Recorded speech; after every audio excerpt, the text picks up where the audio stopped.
इस क्वेश्चन में ये इसमें हमें ये फाइंड करना है कि मैक्सिमम पोटेंशियल एनर्जी कितना स्टोर होगा इस स्प्रिंग में जिसका स्प्रिंग कांस्टेंट 2K है। मतलब इस स्प्रिंग में हमसे पूछा जा रहा है कि मैक्सिमम पोटेंशियल एनर्जी कितना स्टोर हो सकता है।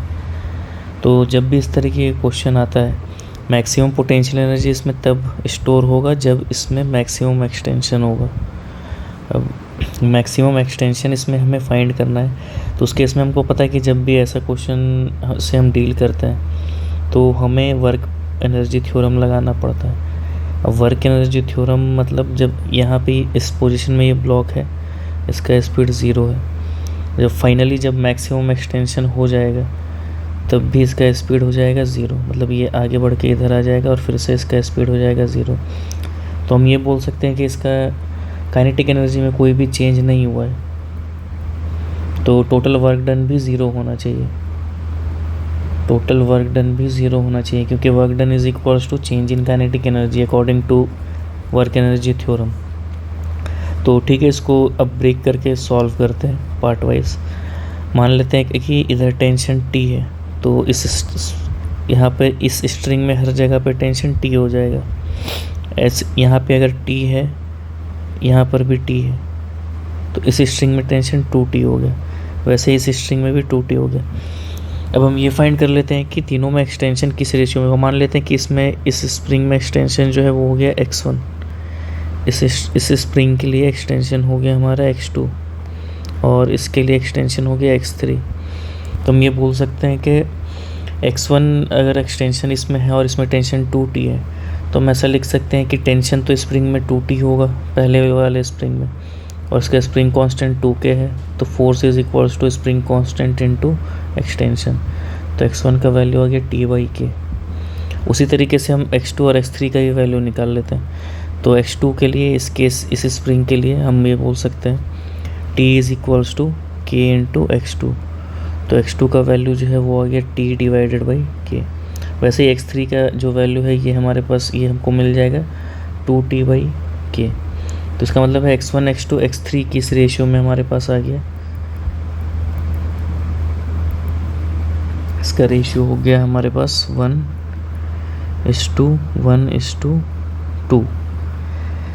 तो अब हमारा काम ये है कि अब हमको ये बताना होगा कि इसमें मैक्सिमम एक्सटेंशन कितना हुआ है। मैक्सिमम एक्सटेंशन के लिए हमें x1 x2 x3 में रिलेशन तो मिल गया, बट अब हमको ये फाइंड करना होगा अगर वर्क डन हम इस ब्लॉक पे निकाल रहे हैं तो इस ब्लॉक पे वर्क डन किस कहाँ से हो रहा है। एक तो वर्क डन हो रहा है इस फोर्स का, यहाँ से F0 का, और दूसरा वर्क डन हो रहा है ये जितने स्प्रिंग है इनका। तो work done by spring 1 plus work done by spring 2 plus work done by spring 3 plus work done by F0 force is equals to change in kinetic energy half mv² minus half mu²। अब हमको पता है कि ये जो work done हमें निकालना है, पहले तो वर्क डन बाई F0 और तीनों स्प्रिंग का वर्क डन के बीच में एक रिलेशन हमको फाइंड, रिलेशन एज इन कि अगर इसका डिस्प्लेसमेंट टोटल x हुआ है, मान लेते हैं कि इसका टोटल डिस्प्लेसमेंट x हुआ है, तो x1 x2 x3 के टर्म में वो क्या है, क्योंकि यहाँ पे जब हम इस थ्योरम को अप्लाई करेंगे तो हमको मिलेगा 2K/2 x इनिशियल स्क्वायर जो कि 0 है माइनस x फाइनल स्क्वायर जो कि x1 है, प्लस स्प्रिंग 2 के लिए उसी तरीके से अगर हम देखें तो उसका इसके लिए हम यूज़ कर सकते हैं half K 0 minus x2² plus half K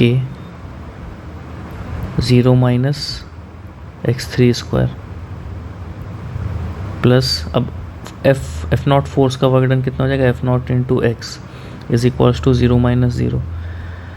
हम इसको ऐसे लिख सकते हैं F0 into x is equals to kx1² plus kx2² 2 plus kx3² 2।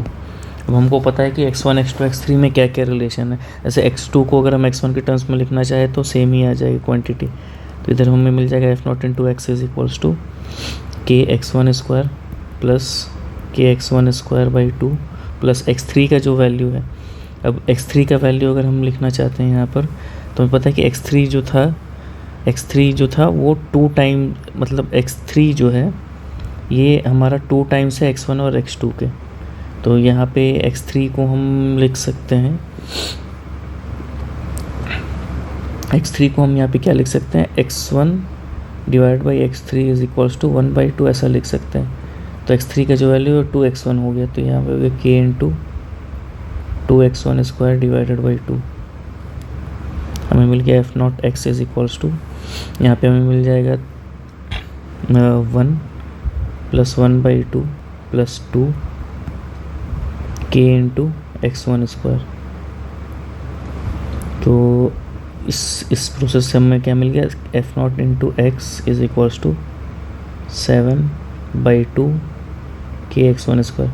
But यहाँ पे हमें अब x और x1 के बीच में रिलेशन चाहिए, जो कि इस क्वेश्चन में हमारा मेन पार्ट है। तो उसके लिए हम क्या करते हैं, इस सिस्टम को एक बार फिर से बनाते हैं। इस सिस्टम को फिर से यहाँ पे एक बार बना लेते हैं।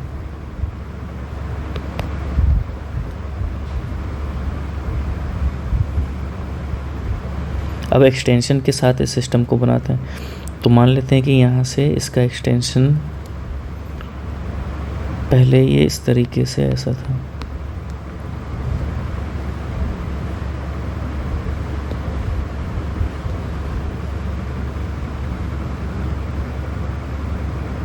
अभी एक्सटेंशन हम नहीं दिखा रहे हैं, अभी इनिशियली हम करेंगे इसको, जैसा इनिशियली ये था उसी तरीके से इसको बना देता है।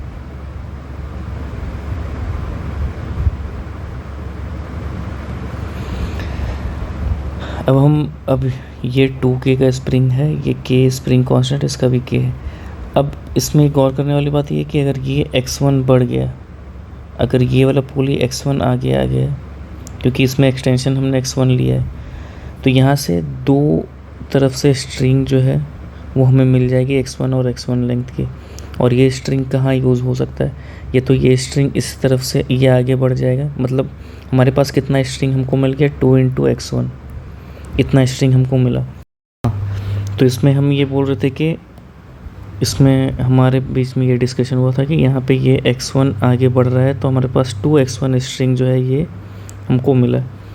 अब हम ये मान लेते हैं कि इस 2x1 स्ट्रिंग में से y1 स्ट्रिंग जो है वो इस पुली के यहाँ पे यूज़ हो गया, क्योंकि अगर ये पुली पे y1 स्ट्रिंग यूज़ हुआ है तो ये y1/2 आगे बढ़ जाएगा। सेम इसी तरीके से जैसे यहाँ पे 2x1 स्ट्रिंग ढीला हो गया था, हमको मिल गया था 2x1, तो अगर यहाँ से y1 यूटिलाइज़ हो जाए तो बचेगा हमारे पास कितना, 2x1 माइनस y1। ये y2 आगे बढ़ गया और y2 आगे बढ़ा, इसमें एक्सटेंशन x3 है, तो टोटल ये कितना आगे बढ़ा है। एक्चुअली हम अगर इस पॉइंट के बारे में पता करें तो ये कितना आगे बढ़ेगा, y1/2 प्लस x3। उसी तरीके से सेम ये कितना आगे बढ़ जाएगा, क्योंकि यहाँ पे एक y1 इस पुली के अक्रॉस यूज़ हो चुका है, तो हमारे पास बचा 2x1 माइनस y1 और इसका एक्सटेंशन x2 है, तो ये हो गया x2। तो हमें एक इक्वेशन मिल गया, क्योंकि ये दोनों पॉइंट का जो डिस्टेंस कवर्ड है ये दोनों सेम ही रहना चाहिए। तो ये हो जाएगा y1/2 plus x3 is equals to 2x1 minus y1 plus x2। अब इसको सॉल्व कर लेते हैं, हमें ये मिल जाएगा।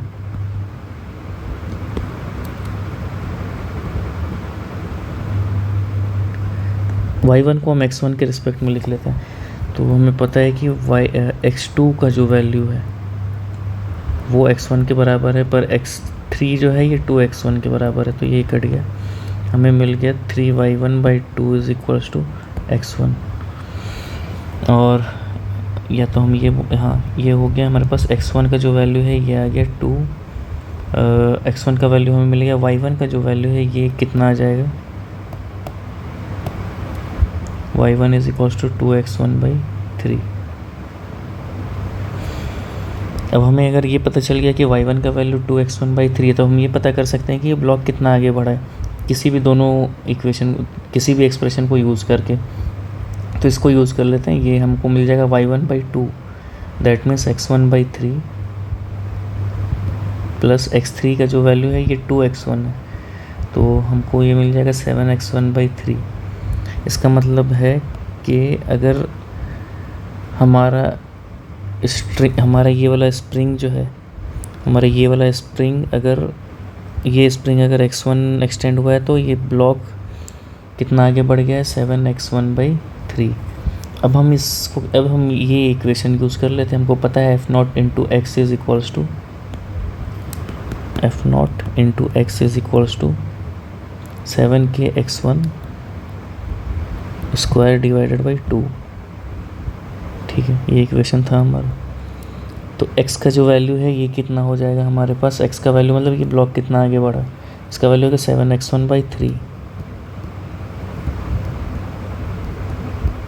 क्योंकि 7kx1 स्क्वायर बाई 2। तो हमें यहाँ से x1 की वैल्यू पता चल गई। x1 की वैल्यू हो गई 2F0 डिवाइडेड बाई 3 के। हमसे पूछा जा रहा है कि कितना पोटेंशियल एनर्जी स्टोर है, तो उसका फॉर्मूला है half k into x square. तो ये हो जाएगा k into 4F0 square divided by 9k square. ये हो गया 4F0 square divided by 9k।